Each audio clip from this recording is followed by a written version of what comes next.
Okay guys, here's one Project Home Safe lock. It's now called Project Child Safe. It's just an older version. It's the same lock they give out now, but older version. Does work at the key.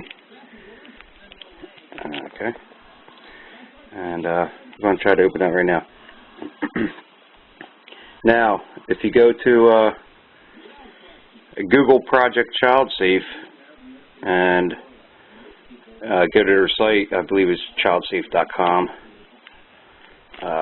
and punch in your state where you live, they'll locate all the offices where you can actually they'll give you these locks. I mean, it's a free service, you know, for your guns and all that.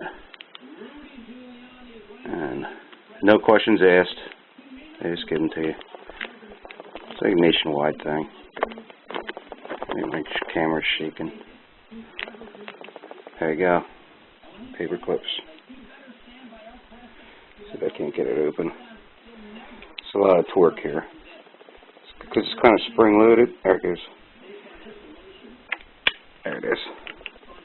Open. Yeah, it's a 4-pin tumbler lock. Here's the key. Project Child Safe. But if you got mischievous kids, you can open these with paper clips.